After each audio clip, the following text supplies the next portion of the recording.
మళ్ళీ వచ్చేసా. వాళ్ళు ఏంటంటే యూఎస్లో కంట్రీ సైడ్లో ఉన్న ప్రతి ఒక్కళ్ళ దగ్గర, అంటే ప్రతి ఒక్కళ్ళ దగ్గర నేను చెప్పను కానీ మెజారిటీ వాళ్ళ దగ్గర జాన్ బోట్లు ఉంటాయి అన్నమాట. ఇది బేసిక్గా అల్యూమినియం బోటు, జాన్ బోట్ అంటారు మెజారిటీ. ఎందుకు జాన్ బోట్ అంటారు నాకు తెలీదు. సో ఇదనమాట. సో దీని మెకానిజం వచ్చేసి బేసిక్గా పైన అల్యూమినియం బోట్ ఉంటుంది, కింద ట్రైలర్ ఉంటుంది. సో ఇది ఎట్లా వర్కౌట్ అవుతుందంటే ఇదనమాట హిచ్ రిసీవర్. ఇది రిసీవర్ కాదు, హిచ్ అండ్ ఇది బేసిక్గా వెళ్ళి వెనకాల మన ట్రక్ ఉంటుంది కదా, ట్రక్కి హిచ్ బాల్ అని ఉంటుంది అనమాట, దానికి అటాచ్ చేస్తాం. ఇది అటాచ్ చేసి ఈ హుక్స్ ఉంటాయి క్రాస్ ప్యారలల్గా అటు ఇటు అటాచ్ చేయాలి. ఆ తర్వాత ఇది వచ్చేసి సిగ్నల్ రిసీవర్ ఉంటుంది ట్రక్ వెనకాల, దానికి అటాచ్ చేయాలి. ట్రక్ అని కాదు, కార్లకు కూడా కొన్ని క్యాపబిలిటీ ఉంటుంది. సో అది అటాచ్ చేయటం వల్ల ఏమవుతుందంటే, సో ఎప్పుడైతే మనం కారు లెఫ్ట్ రైట్ సిగ్నల్స్ వేస్తాం కదా, ఇది ఆటోమేటిక్గా ట్రక్తో పాటు సింక్ అయ్యి ట్రక్ ఎటు సిగ్నల్ వేస్తే అటు చూపిస్తూ ఉంటుంది. సో ఇదన్నమాట ప్రస్తుతం దీనికి ఉన్న మెకానిజం. సో లాంచింగ్ ఎట్లా ఉంటుందంటే, ఇక్కడ లాంచ్ ఏరియాస్ అని ఉంటాయి, ఫ్యూచర్ వీడియోస్లో చూపిస్తాను. ఇది తీసుకెళ్ళి లాంచింగ్ ఏరియాస్ నుంచి రివర్స్ చేసేస్తారు అనమాట, ట్రక్తో పాటు రివర్స్ చేస్తారు అంటిల్ ఇది మునిగిపోయిన దాకా. ఇది మునిగిపోగానే ఎంపటిన తేలిపోతుంది, ఈ ట్రైలర్ కూడా వెనక్కి మునిగిపోతుంది. సో వన్స్ ఇది మునగంగానే ఏం చేస్తారంటే దీన్ని డిటాచ్ చేస్తారు. ఇక్కడ దీన్ని డిటాచ్ చేసి దీన్ని లూజ్ చేస్తారు. లూజ్ చేసి మామూలుగా ఇట్లా పుష్ చేయటం, చిన్న బోట్ కట్టి పుష్ చేస్తాం. పెద్దవి అనుకోండి వెనకాల ఇంజిన్ లాంచ్ చేస్తారు. ఇంజిన్ లాంచ్ చేస్తే ఆ పవర్కి వెనక్కి వెళ్ళిపోతుంది.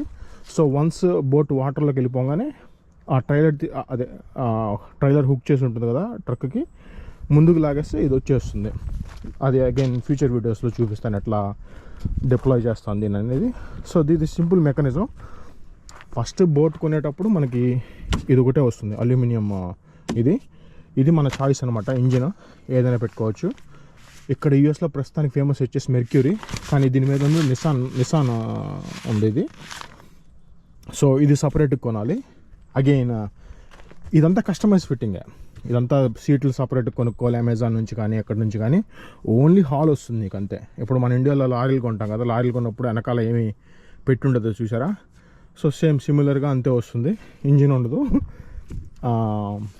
మళ్ళీ సీట్లు ఏమి ఉండవు. ఇవన్నీ మనం అమెజాన్లో కొనుక్కొని దానికి తగ్గట్టు ఫిట్ చేసుకోవాలి. సో కొంతమంది ఏం చేస్తారంటే ఇంజిన్ పెట్టుకోరు, అట్లా ప్యాడిల్స్ ఉన్నాయి కదా వాటితోనే ఫిషింగ్, వాటికి పాండ్స్లో లేక్స్లో సరిపోతుంది. ఇది కొంచెం పెద్దగా వెళ్ళాలనుకోండి గ్యారంటీ సరిపోదు. సో అప్పుడు ఇంజిన్ గ్యారంటీ కావాలి. అంటే దీన్ని తీసుకుని ఓషన్స్లోకి వెళ్ళిపోవచ్చు అని ఏం చెప్పట్లేదు.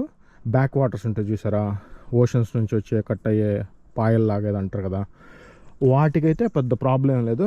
కానీ at the end of the day వాటర్తో చాలా జాగ్రత్తగా ఉండాలి. వాటర్ చాలా డేంజరస్, స్విమ్మింగ్ రాకపోతే. స్విమ్మింగ్ వచ్చినా కూడా చాలా డేంజరస్, ఎందుకంటే నేచర్తో ఎప్పుడు ఆటలాడకూడదు. కానీ రిక్రియేషనల్ పరంగా వెళ్ళాలి, ఇవన్నీ ఉంటాయి కాబట్టి safety is always important.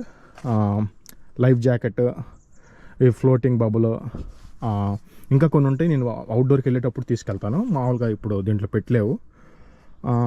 So ఇందాక చెప్పినట్టు ఏంటంటే ఇది సపరేట్గా ట్యాంక్ కొనుక్కోవాలి, మనం సెటప్ చేసుకోవాలి. లేకపోతే ఎవరిని ఉంటారు సెటప్ చేసేవాళ్ళు, వాళ్ళు చేత చేసుకోవచ్చు. ఇది బేసిక్గా సింపుల్ కాబట్టి నేను సెటప్ చేశాను.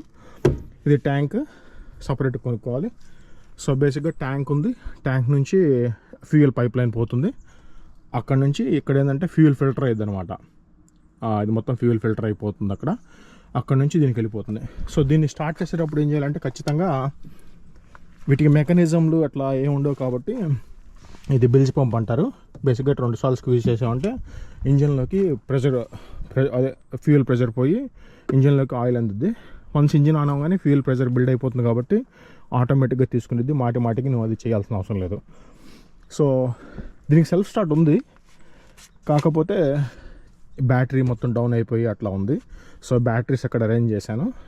సో ఈ 2 టెర్మినల్స్ ఇది ఎందుకు పెట్టానంటే మాటికి బ్యాటరీలు తీసి ఛార్జింగ్ పెట్టలేం కదా. ఇప్పుడు బయటికి వెళ్ళేటప్పుడు మన దగ్గర బ్యాటరీ ఛార్జర్లు ఉంటాయి చూసారా, పాజిటివ్ నెగిటివ్ కనెక్ట్ చేసేస్తే ఆటోమేటిక్గా అవి ఛార్జ్ అయిపోతాయి. లేకపోతే రన్నింగ్లోనే ఛార్జ్ అవుతాయి, ప్రాబ్లం లేదు. ఇది ఇంజిన్ మౌంటింగ్ బే అంటారు. ఇది బేసిక్గా ఇక్కడ చూసారనుకోండి ఈ క్లాంప్స్ ఉంటాయి కదా, ఇక్కడ నుంచి ఇంజిన్ మౌంట్ అవుతూ ఉంటుంది. దీని మీద ఉన్న అయితే మాత్రం Nissan marine engine 18 horse power అనమాట. మామూలుగా వింటరైజ్ చేశాను. ఇది వింటరైజ్ చేసినప్పుడు ఏంటంటే ఇదంతా క్లోజ్ చేయాలి. క్లోజ్ చేయకపోతే వింటర్లో ఇవన్నీ బ్లాక్ అయిపోతాయి అనమాట వాల్స్. సో అది పెడితే ఏంటంటే కొంచెం టెంపరేచర్ మెయింటైన్ అవుతుంది. ఇది చూసారంటే ఇది గార్మిన్ది జీపీఎస్ అనమాట.